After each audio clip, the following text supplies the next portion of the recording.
Good. Oke, disimak ya dan dipahami.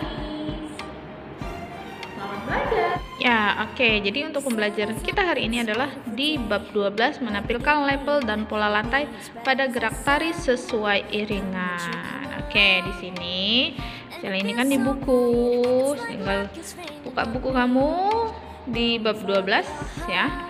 Di sini ada di halaman 171 ya.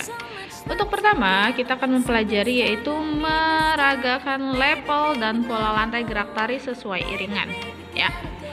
Memeragakan berarti ini mempraktekkan ya. Kalau kita bertemu secara langsung berarti kita akan praktek menarikannya ya. Nah, dalam meragakan label pola lantai gerak tari sesuai iringan ini pada subbab sebelumnya juga kita telah belajar tentang label gerak terus pola lantai ya. Nah, kalau sekarang adalah memeragakannya. Bisa kamu lihat di buku kamu halaman 173. Oke. Di sini ada beberapa gerakan-gerakan yang akan kita pelajari ya. Oke, jadi ada beberapa gerakan yang akan kita pelajari dalam pembelajaran kita hari ini. Oke. Ada di buku halaman 173. Jadi berikut ini adalah contoh tarian yang dapat kamu latih dan kamu persiapkan jika ada acara ya. Atau pengen ada acara dan acara itu adalah pementasan seni, kamu bisa mementaskan ini ya. Ini adalah namanya tari patudu ya. Ya, tari patudu dari Sulawesi Barat. Kamu bisa lihat di buku halaman 173, halaman 174 sampai 175. Ini adalah berbagai macam gerakan yang bisa kamu lihat dan bisa kamu latih. Oke. Tapi untuk gerakan ini nanti akan kamu pelajari sendiri ya. Oke. Baik, ini adalah gambar serta penjelasan untuk uraian gerak ragam 1, uraian gerak ragam 2. Oke. Untuk uraian gerak ragam 1 ini diiringi suara gendang, penari siap dan berjalan ke atas arena. Terus uraian gerak ragam kedua, posisi awal tangan kiri memegang sarung, tangan kanan memegang kipas. Seperti kamu lihat ya pada gambarnya ya. Dia yang berdiri itu memegang sarung, atau kalau perempuan memegang bajunya karena bajunya ya, dan memegang kipas. Jadi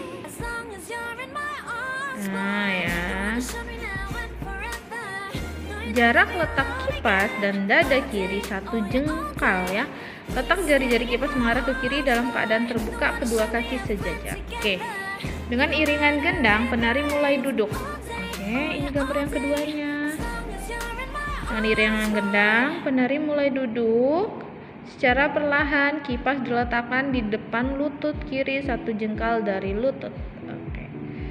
Ini gerakan kedua ya. Selanjutnya kita masuk ke hitungan pertama, hitungan kedua, dan hitungan ketiga. Oke. Hitungan pertama, iringan lagu Batang Rafe bait pertama, tangan kanan dengan gerakan seakan menjemput ditarik ke atas ke samping ke bahu kemudian kembali ke bawah. Oke, seperti ini gambarnya. Ya, videonya ini ada di buku kamu. Ada hitungan kedua, hitungan ketiga ya. Terus selanjutnya uraian gerak ragam ketiga. Di gambarnya kamu lihat ya gambarnya. Oke. Di sini kalau hitungan di ragam gerak ketiga ini, hitungan pertama adalah iringan lagu Batang Rafe bait kedua, tangan kanan menjemput kipas, kemudian kipas diayun ke belakang atau jari kipas diayun mengarah ke depan ya. Nih. Terus hitungan kedua kembali ke depan lagi. Hitungan ketiga letak tangan kiri di samping bawah seakan-akan memegang sarung. Ini yang gambar di tengah-tengah ya. Oke, setelah itu hitungan keempat saat terakhir lagu Batang Rafe bait kedua penari berdiri. Oke. Selanjutnya kita ke uraian gerak ragam keempat. Ya. Uraian gerak ragam keempat. Di sini kamu bisa lihat yang hitungan pertama atau hitungan ke-1 Ini adalah iringan lagu Batang Rape bait ketiga. Tangan kiri memegang sarung. Oke, seperti dilihat pada gambar nomor 1 ya. Paling pertama, megang sarung, tangan kanan memegang kipas. Jari kipas mengarah ke depan. Hitungan ketiga, kaki kanan mundur bersamaan. Kipas diayun ke bawah, kemudian kaki kanan maju, kipas kembali posisi semula. Oke. Gambar yang nomor 2. Selanjutnya, hitungan ketiga, pada saat terakhir lagu kipas ditutup.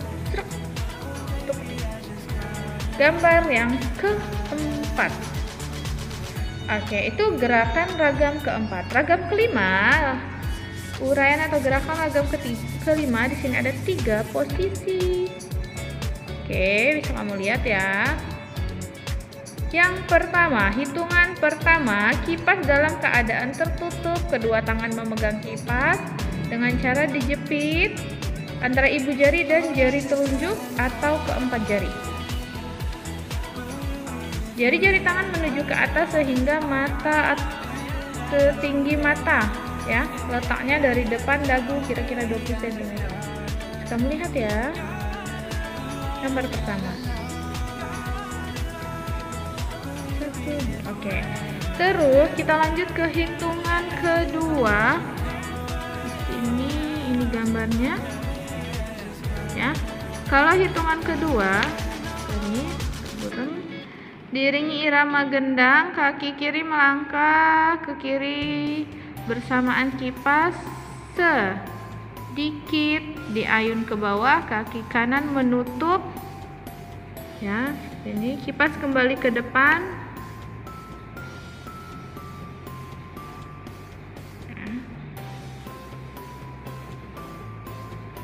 Ini dilakukan sebanyak 4 kali, 2 kali ke kiri dan 2 kali ke kanan. Pada irama terakhir kipas dibuka. Oke, ini kipas dibuka ya. Terakhir nih gambarnya ya. Selanjutnya adalah uraian ragam ke-6. Di sini ragam ke-6. Oke, kamu bisa melihat gerakannya ya. Ke-6 dari sini 2, 3 dan 4. Hitungan pertama, iringan gendang irama losa-losa, posisi kipas tidur. Oke. Jari kipas menghadap ke dalam atau menghadap ke badan. Kaki kanan mundur bersamaan, kipas diayun ke belakang, seakan-akan membuat setengah lingkaran, kaki kiri menutup. Gerakan ini 4 hitungan mundur,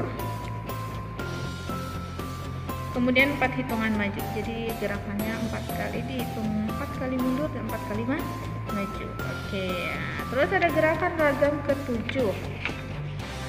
Nah, seperti ini ya, gerakan ragam ke-7. Nah, ini pada saat terakhir lagu penari kembali pada posisi semula dengan iringan irama gendang. Penari meninggalkan arena sambil mengayun tangan kanan, ditekuk ke arah dalam kemudian dibuka ke arah luar. Tapadu, tari tapadu dari Sulawesi Barat. Yap. Oke, sekarang kita masuk ke bagian B ya. Di sini di bagian B ini adalah menyajikan tarian di atas pentas. Oke, menyajikan tarian di atas pentas berarti ini sudah mementaskan tarian ya, udah tampil ya. Oke, di sini setelah kamu berlatih level pola lantai gerak tari, tiba saatnya untuk mementaskan. Oke, itu pembelajaran ya. Kalau seandainya kita memang masuk sangat ini ya, kalau kita langsung mempraktekkan dan ini ya, semoga kita cepat bertemu di sekolah tatap muka. Oke, kembali lagi menyajikan tarian di atas pentas. Ini ada di buku kamu juga ya, halaman 176. Ini temanya yaitu memilih. Yang pertama adalah memilih jenis tari yang akan ditampilkan. Itu yang pertama, memilih jenis tari yang akan ditampilkan. Apa sih yang akan kamu tampilkan ya?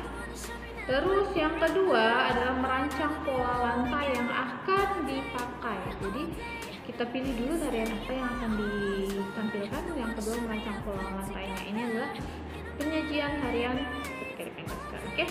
Dan yang ketiga adalah memilih musik pengiring. Oke. Musik pengiring itu adalah salah satu yang menentukan pementasan kamu akan berjalan lancar dan tariannya akan lebih bagus. Nah, yang keempat adalah menyiapkan jenis tata rias. Tata rias itu sangat penting ya. Salah satunya kenapa tata rias itu penting? Karena tata rias adalah salah satu pendukung dan daya tarik dalam sebuah tarian. Oke, dia menonjolkan karakter ya. Misalnya ada karakter tentang wayang, maka rias juga bisa berbicara dan menunjukkannya ya. Oke, ini. Terus yang kelima adalah menyiapkan kostum yang sesuai. Kostum apa yang akan dipakai ya? Contohnya di sini adalah kostum menunjukkan dalam seni tari ya, karakter ya. Jadi untuk memperkuat karakter itu ditunjukkan oleh kostum. Ya, pemakaian kostum yang dipakai dalam seni tari itu untuk menguatkan karakter dalam peranan seni tarinya itu. Melalui kostum tari, penonton akan dapat membedakan. Oke, dari ini ya bisa kita itukan bahwa melalui kostum itu penonton bisa membedakan loh, ini penari wanita, ini penari pria ya. Oh, ini memerankan dari kostumnya kita bisa lihat ini memerankan pewayangan ya. Oh, ini memerankan Hanoman, bisa ya, bisa kita jadikan dari kostum. Oke. Terus misalnya juga dari kostum, dari tata rias menampilkan dia berperan sebagai orang yang cantik, dia berperan dengan muka yang dicoret-coret, berarti dia biar terlihat jelek ya, ataupun lucu. Oke. Itu adalah salah satu fungsi kostum dan tata rias. Terus menyiapkan, yang nomor 6 adalah menyiapkan perlengkapan yang dibutuhkan. Perlengkapan apa aja sih yang dibutuhkan dalam menampilkan sebuah tarian, yaitu ada tarian tertentu yang harus disiapkan dan ada juga yang tidak perlu penyiapannya. Ada yang membutuhkan perlengkapan seperti panah, keris, lilin, payung, topeng, mungkin ya, gada, payung, banyak perlengkapan tari yang dibutuhkan. Oke. Setelah menyiapkan perlengkapan, yang dibutuhkan adalah yang nomor 7 adalah menentukan dan menyiapkan tempat pementasannya ya. Di mana tempat pementasannya, yaitu bisa menyiapkan tempatnya itu misalnya di daerah apa, di kota apa, dan tempat pementasannya itu panggungnya disiapkan, didekor ya, dihias, dibuat menarik mungkin, serapi mungkin, dan sekokoh mungkin ya. Ini adalah ke-7 atau yang terakhir dalam hal menyajikan atau menampilkan tarian di atas pentas ya. Oke. Jadi materi kita di bab 12 ini adalah menampilkan level dan pola lantai pada gerak tari sesuai iringan. Yang pertama tadi adalah meragakan level pola lantai gerak tari sesuai iringan, yang seperti misalnya sajikan tadi gambar-gambar yang ada di buku. Terus yang kedua adalah menyajikan tarian di atas pentas. Oke. Itu ya penjelasan kita pada bab 12 ini. Dan setelah ini silakan kamu kerjakan untuk ininya soal-soal evaluasi halaman 181 ya. Soal-soal evaluasi halaman 181 silakan dikerjakan bagian A, B, dan C ya. Bagian A, B, dan C. Dan misalnya mau pengirimannya melalui Google Classroom ya, di SBK ya. Nanti akan misalnya share di Google Classroom. Silakan kamu absensi, jangan lupa absennya ditulis, diisi ya, diisi form absensinya ya. Setelah itu kamu input tugas kamu ini di tugas SBK. Tugas SBK hari apa? Hari Jumat tanggal 26 ya, masuk ke itu ya, nanti lihat di forum Classroom kamu. Oke? Misalnya tidak menerima BWA, kalau seandainya kamu ada halangan untuk mengumpulkan atau ada kegiatan apa, silakan konfirmasi ke misalnya. Jangan sampai misalnya tidak melihat tugas kamu dan tidak ada konfirmasi dari kamu. Karena kenapa? Karena kalau tidak ada konfirmasi, tidak ada ini, bisa-bisa nilai kamu misalnya kosong kan ya. Apalagi ini 1 minggu lagi kita menghadapi PTS ya. 1 minggu lagi menghadapi PTS. Bagi kamu yang merasa belum mengumpulkan tugas kamu, silakan segera mengumpulkan tugas. Misalnya sudah kirim, sudah ada konfirmasi ke mamanya, silakan. Yang merasa belum mengumpulkan tugas misalnya tunggu. Jangan sampai misalnya kasih nilai kosong untuk rapotnya. Oke, itu saja ya. Yang merasa belum mengumpulkan tugasnya silakan dikumpulkan, baik itu pembelajaran SBK maupun seni budaya. Ya, itu saja ini dari Misalia. Untuk tugas yang sebelum masuk ke classroom silahkan bisa dikirim by WA ke Misalia. Tapi kalau sudah menggunakan classroom, kita di-input di classroom. Ya, itu saja materi untuk hari ini dalam video pembelajaran kita kali ini di bab 12. Silakan kamu kerjakan tugasnya. Good luck everybody. Assalamualaikum warahmatullahi wabarakatuh. Selamat mengerjakan, kumpulkan sesuai deadline.